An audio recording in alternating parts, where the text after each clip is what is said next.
ప్రపంచమంతా ఆందోళన పడుతూ మాట్లాడుకుంటున్నటువంటి అంశం ఏది అంటే foreign contribution regulation act 2026.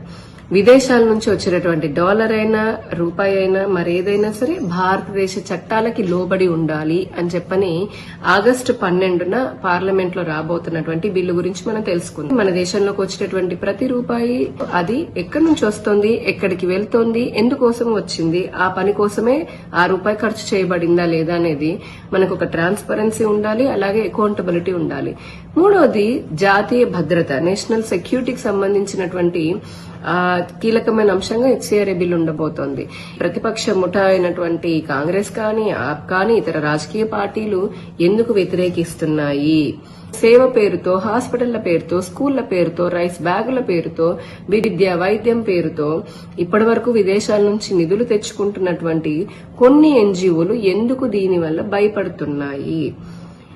USA నుంచి కానివ్వండి, అటు చైనా నుంచి కానివ్వండి, వస్తున్నటువంటి డబ్బులు, విదేశాల నుంచి వస్తున్నటువంటి డబ్బులు పంపించే వ్యక్తులు ఈ రోజున జార్జ్ సోరోస్ కానీ, లేదంటే చైనాలో ఉన్న కమ్యూనిస్టులు గాని, వారికి సపోర్ట్ చేసే భారత్లో ఉన్నటువంటి కమ్యూనిస్టులు గాని ఎందుకు కడుపు మంట తెచ్చుకుంటున్నారు? అంటే విదేశాల నుంచి డబ్బు రావడం తప్పు కాదు, కానీ ఆ డబ్బు సేవ పేరుతో వచ్చినటువంటిది దేశ వ్యతిరేక కార్యకలాపాలకు కానీ, బలవంతపు మత మార్పులకు కానీ ఉపయోగిస్తే భారతికపై ఒప్పుకోదు. అలాగే అమెరికా నుంచి వచ్చినటువంటి విదేశీ నిధుల పేరుతో డీప్ స్టేట్ టూల్ కిట్ ను యాక్టివేట్ చేస్తాము, దేశాన్ని అస్థిరపరుస్తాము అని అంటే గనక ఖచ్చితంగా ఒప్పుకోము. చైనా నుంచి వచ్చినటువంటి ఆ విదేశీ నిధుల ద్వారా భారతదేశ అంతర్గత వ్యవహారాల్లో సమాచారాన్ని దొంగలిస్తూ సైబర్ దాడులు చేస్తాము అనంటే కుదరని పని. 2020 గుర్తుంటుంది, ముంబై మొత్తం నగరాన్ని ఒక చైనా వ్యక్తి హ్యాక్ చేశాడు. అఫ్ కోర్స్ భారత్ మళ్ళీ దానికి తిప్పి కొట్టింది అనుకోండి. ఇటువంటివి జరగకుండా ఉండాలి అని అన్నా, లేదంటే విదేశాల నుంచి వస్తున్నటువంటి డబ్బులతో ఈ దేశంలో సోషల్ మీడియాలో ఫేక్ నెరేటివ్స్ కానీ, లేదంటే ఫాల్స్ న్యూస్ ని వడ్డిస్తూ స్ప్రెడ్ చేస్తూ అందరికి పంపిస్తూ దేశంలో అల్లర్లు, అశాంతిని నెలకొల్పాలని చెప్పని చూసే ప్రయత్నాలు ఇకపైన చెల్లుబాటు అవ్వవు.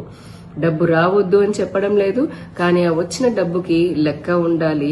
అది దేశం కోసం, మన భారతీయుల కోసం మాత్రమే వినియోగించడానికి పకడ్బందీగా చట్టం ఉంటుంది. మరొక కీలకమైన అంశం ఏంటంటే, ఎవరైనా సరే హెచ్సిఆర్ఏ రిజిస్ట్రేషన్ లేకుండా, లేదంటే ఎక్స్పైరీ అయిపోయినా ఇటువంటి ఎన్జిఓలు డబ్బు తీసుకుని విదేశాల నుంచి ఏవైనా ఆస్తులు కొన్నా లేదా కట్టడాలు కట్టినా శుభ్రంగా భారత ప్రభుత్వం దాన్ని జప్తు చేస్తుంది. ఒకవేళ మతపరమైనటువంటి కట్టడాలు కనుక వాళ్ళు కట్టి ఉంటే భారత ప్రభుత్వానికి సరైన గౌరవంతో తమ ఆధీనంలో ఉంచుకుంటాయి.